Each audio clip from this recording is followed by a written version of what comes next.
Because sometimes the biggest secret isn't what's standing in front of you. It's what's hidden behind it. That black gate had been designed to keep me out. Instead, it led me straight to the truth. And once the gate came down, everyone could finally see what the HOA had been trying so hard to hide. Just a straightforward letter acknowledging that the previous board had acted improperly. They asked whether I would allow a properly negotiated easement for emergency access. I considered it. This time, they weren't demanding anything. They were asking. That made all the difference. I agreed to meet with them. We eventually negotiated a narrow emergency access easement. It was properly surveyed. It was recorded with the county. The HOA paid for every legal and surveying expense. And the agreement made one thing perfectly clear. The land remained mine. The road remained mine. And the HOA had no authority over my property. Karen never attended the meeting. I heard she had moved to another state. Mike joked that maybe she had finally found a neighborhood where she could become president. I laughed. Life eventually returned to normal. But every time I drove past that old chamber, I remembered the morning I first saw the gate. A stranger's gate. On my land. With a sign claiming ownership that didn't exist. At first, I thought it was just another HOA power trip. I thought I was dealing with someone who believed a neighborhood association could dictate what other people did. I didn't realize the gate was hiding something. I didn't realize the road had been secretly modified. I didn't realize water had been diverted beneath my property.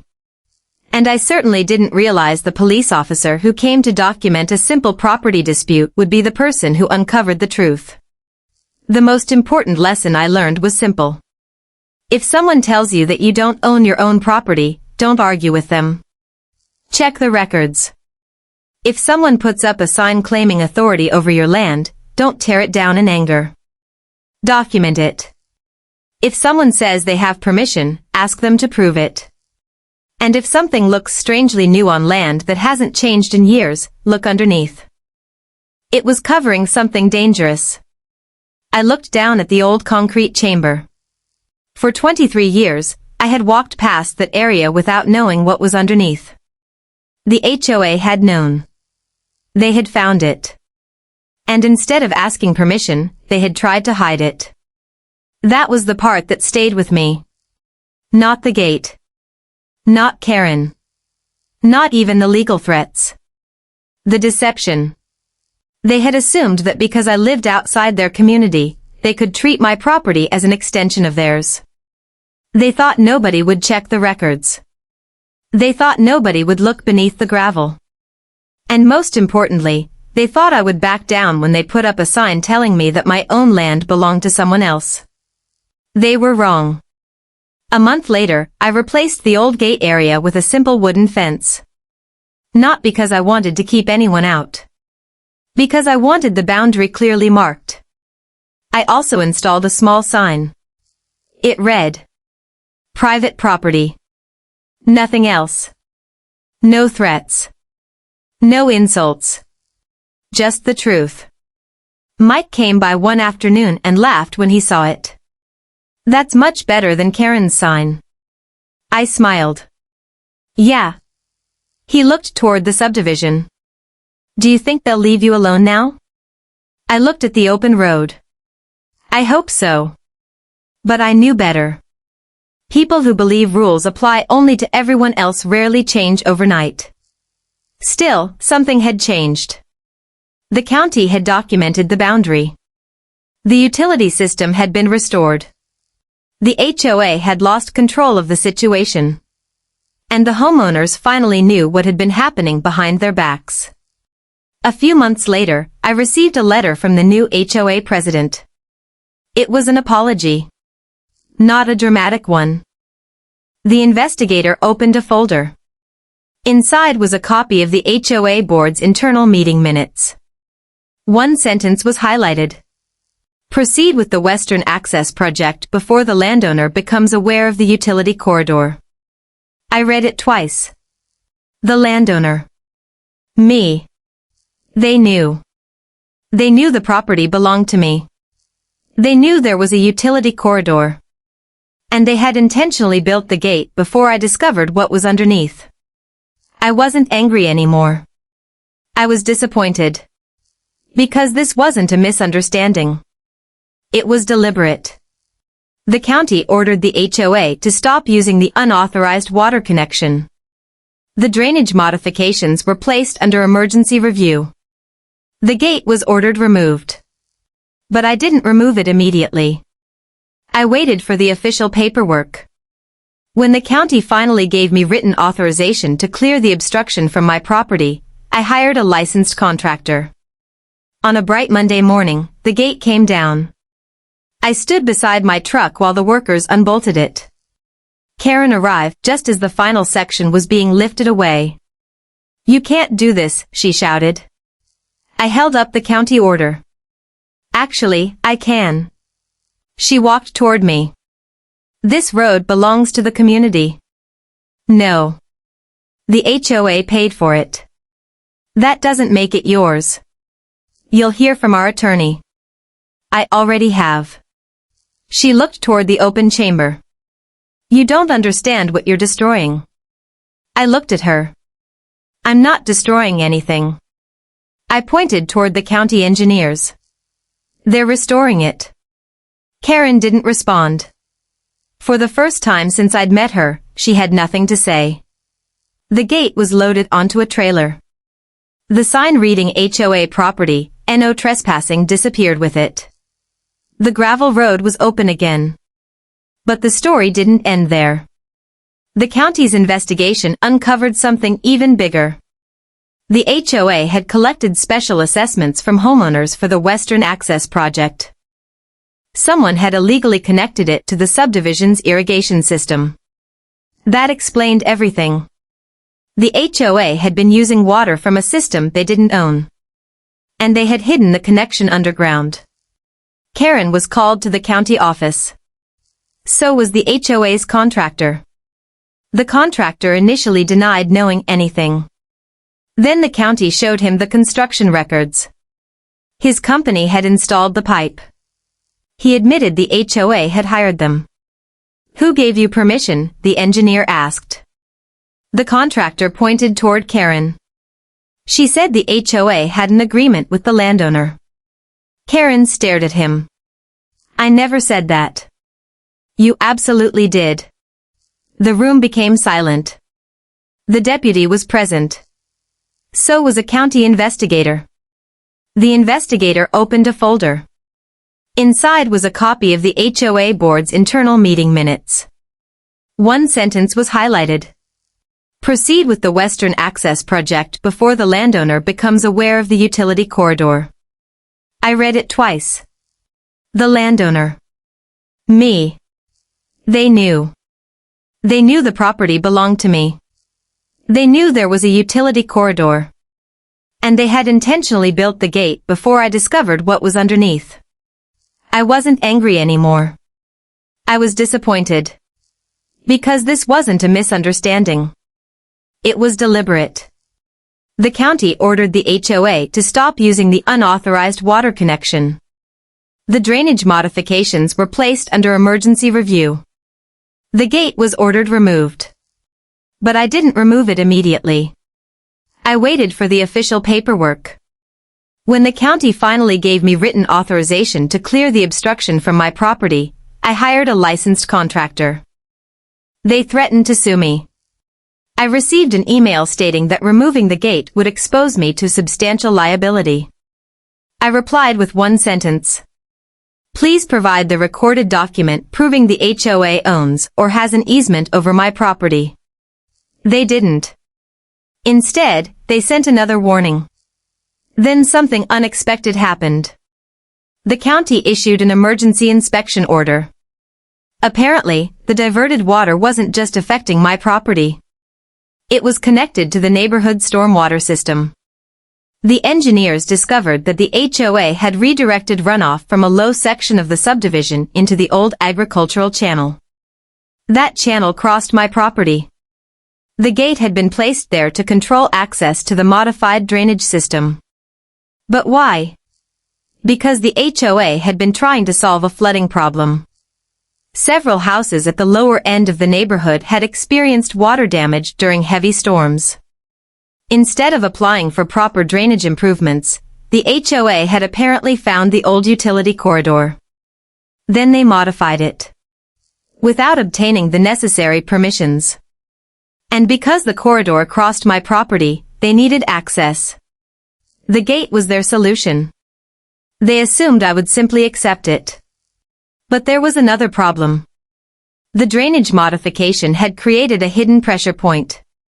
During heavy rain, water could build up behind the new structure. If the chamber failed, the resulting flood could travel directly through the lower neighborhood. The engineer said the situation could become dangerous. The deputy looked at me. "You were right to report this." I nodded. But I still didn't understand why Karen had been so determined to keep everyone away from the chamber. Then the county found the answer. Inside the control room, behind a newer concrete panel, they discovered a second pipe. It was not connected to the drainage system. It was connected to an old municipal water line. A section of the ground beside the gate had collapsed slightly. He stepped closer. "Did you know about this?" "No." He pointed. "There's an access hatch." We all stared. The hatch was almost completely buried under gravel. It looked ancient. The deputy brushed dirt away with his boot. A metal ring appeared. Karen suddenly went silent. I noticed. So did the deputy. He looked at her. "You knew this was here?" "No." "Are you sure?" "I've never seen it." But her voice had changed. The deputy called the county engineer. Less than an hour later, a county truck arrived. 2 engineers climbed out. They inspected the hatch. One of them opened it. A rush of cold air came from below. The engineer shined a flashlight inside. Then he said, "This is a control chamber." He looked at me. "It connects to the old agricultural drainage system." "Is it active?" "We don't know yet." He climbed down. We waited. 5 minutes later, he came back up. "There are newer modifications." "What kind?" "Concrete reinforcement." "How new?" He looked at Karen. "Recent." Karen immediately stepped forward. "Could those modifications have been made by the county?" The engineer shook his head. "No." "Then who?" He didn't answer. The deputy looked at Karen. "Who authorized construction here?" "I don't know." "You are the HOA president." "I'm not responsible for every contractor." The engineer walked around the chamber. Then he discovered something else. A steel pipe had been installed inside the old channel. It was new. Very new. And it ran directly toward the subdivision. The engineer followed it with his eyes. "Where does this go?" Mike pointed toward the neighborhood. "Under there." The engineer nodded. "That's a problem." "What kind of problem?"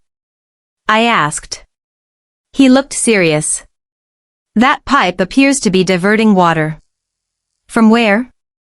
He pointed toward the creek. "Your property." I felt a chill. The HOA hadn't just built a gate. Then the county documents. Finally, I showed him the HOA sign. He walked toward the gate. "Who installed this?" "The HOA." "Do you have anything in writing?" "I have their president admitting it." I showed him the text messages. He nodded. Then he examined the ground. "There's something under here." "That's what I think." He knelt down. After a moment, he stood. "I'd recommend you don't disturb whatever this is until the county confirms it." I agree. He called someone. While he waited, Karen arrived. Of course she did. She stepped out of her SUV with 2 HOA board members behind her. "What is going on here?" she demanded. The deputy turned. "Ma'am, we're investigating a property and access dispute. This is HOA property." The deputy looked at me. Then at her. "Do you have proof of ownership?" Karen handed him the same document she had shown me. He read it. Then he looked at the county parcel map on my phone. "These documents don't establish ownership." Karen became irritated. "We have maintained this road for years. Maintenance doesn't automatically establish ownership. This road serves our residents. That also doesn't establish ownership." Karen looked at me. "You called the police on us?" "I called because you put a gate on my land." She shook her head. "This is harassment." The deputy remained calm. "I'm not here to take sides." He walked toward the gate. Then something caught his attention. I zoomed in. The chamber was located almost exactly where the HOA gate had been installed. That explained the machinery tracks. But it didn't explain why the HOA cared about an old water system. I called the county again. The engineer said, "There's one more thing." "What?" "The chamber may still be connected to the municipal drainage network." I sat back. "Are you saying the HOA built a gate over a public utility structure?" "That's what the old map suggests." "Would they know?" "I don't know." That afternoon, I drove to the gate. I walked around it. The ground beneath the gravel was freshly disturbed. Someone had covered something. I crouched and examined the soil. There were rectangular patches where concrete appeared to be underneath. I called Mike. He arrived 20 minutes later. "What do you think?" "I think someone doesn't want people looking here." We stood silently. Then I noticed a small metal pipe sticking out of the ground. It had been painted black. I scraped the paint away. Underneath was an old municipal marking. Mike looked at me. "That's not HOA property." "No." I took photographs. Then I called the sheriff's office. I didn't want to turn this into a confrontation. I simply wanted an official record. A deputy named Daniel Brooks arrived about 40 minutes later. He was calm and professional. I showed him the deed.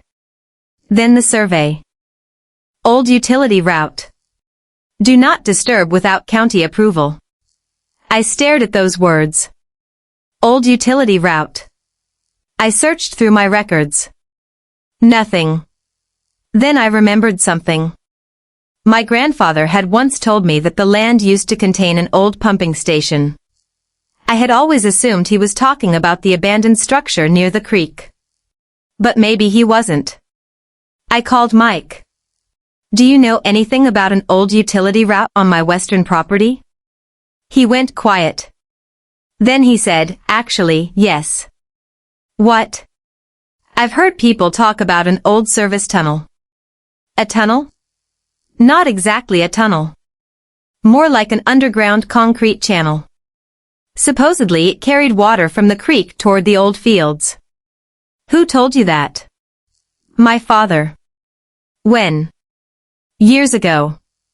I looked toward the window. The gate suddenly seemed much more important. The next morning, I called the county engineering department. I gave them the parcel information and asked about historical utility records. The engineer searched for several minutes. Then he said something that made my stomach tighten. "There's an old drainage and water control system registered on that property." "What kind of system?" "Looks like agricultural infrastructure." "Is there anything underground?" "Possibly." "Can you send me the records?" "I can send what we have." An hour later, an email arrived. I opened the attached files. There were old maps. Most were nearly 50 years old. One showed a line running beneath my western field. Another showed a structure marked Reservoir control chamber. I read the document. It was a maintenance agreement from 14 years ago. It mentioned an access corridor. But it didn't describe my property. It didn't contain my parcel number. And it certainly didn't grant ownership. I pointed at the page. This is not a deed. It's an agreement. Between whom? The developer and the HOA. Was I a party to it? No. Then it doesn't give you my land. Karen's expression hardened. You don't understand how these communities work. I understand property law. You can't just remove community infrastructure. I can remove a gate installed on my property without my permission. She took a step closer. You're going to regret making this difficult. I smiled. I think you already made it difficult. She turned and walked away. Before getting into her SUV, she looked back. You should be careful. Then she drove off. I returned home. I wasn't angry. Not yet. I was curious. Because something didn't make sense. Why would an HOA install a gate on private land? Why would they risk a property dispute over a simple access road? And why had they installed it so recently? That afternoon, I pulled out my old property documents. The original survey was exactly where I remembered it. I spread it across my kitchen table. The western boundary ran along an old drainage channel. The road crossed my property for approximately 400 yards before reaching a wooded section. According to the survey, the road was entirely mine. But there was something else. A handwritten note appeared on the back of the survey. It had been written by the previous owner. I had never paid attention to it before. It said, houses appeared. Then sidewalks. Then streetlights. Then a clubhouse. Then a swimming pool. And eventually, an HOA. The homeowners association had always been a nuisance, but I had never paid much attention to them because I wasn't part of their community. My property was outside their boundaries. At least, it was supposed to be. I parked near the community entrance. A woman in a white SUV was waiting beside the guard booth. She stepped out the moment she saw me. I recognized her immediately. Karen Whitmore. She was the HOA president. I'd met her twice before. Both times, she had spoken to me as though she were doing me a favor by allowing me to exist near her neighborhood. She walked toward me holding a folder. You're the property owner? You know I am. Then we need to discuss the access gate. I agree. She smiled. Good. I'm glad you're cooperating. I'm not cooperating. Her smile disappeared. I beg your pardon? I want the gate removed. Karen crossed her arms. That's not possible. It is if it's on my land. It isn't. I checked the county records this morning. So did we. Then you know you don't own that property. She stared at me. We have documentation. Show me. She hesitated. Then she opened her folder. Inside were photocopies of maps, meeting minutes, and an old document. She held it toward me. This proves the HOA has access rights. Because whoever had installed it hadn't simply placed a fence on my property. They had driven machinery across my land. Without permission. I finally got through to the county clerk. I gave her the parcel number. There was a pause.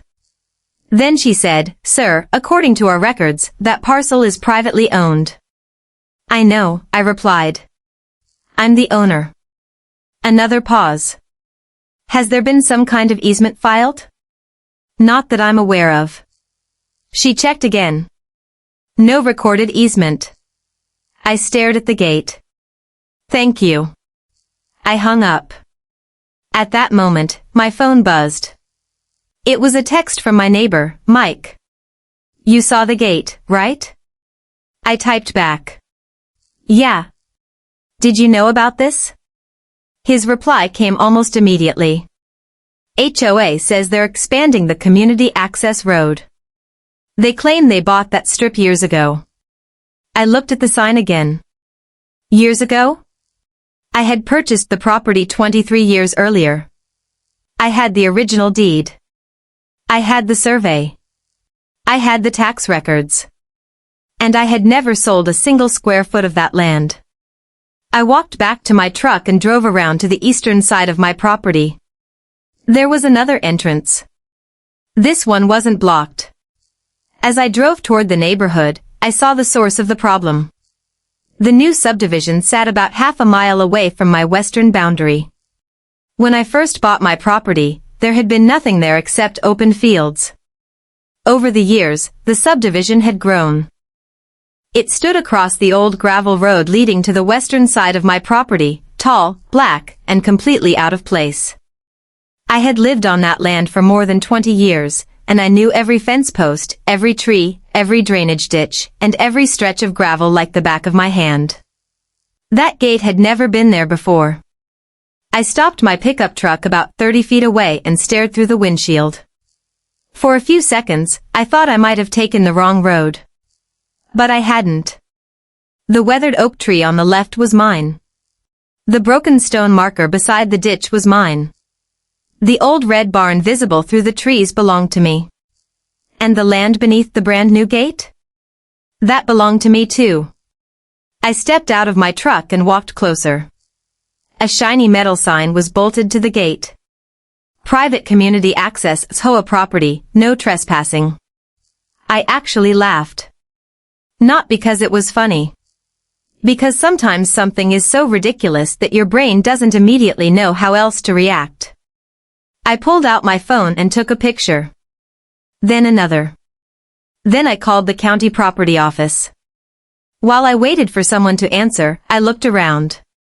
Fresh tire tracks crossed the gravel. Someone had driven heavy equipment through here recently. That bothered me more than the gate.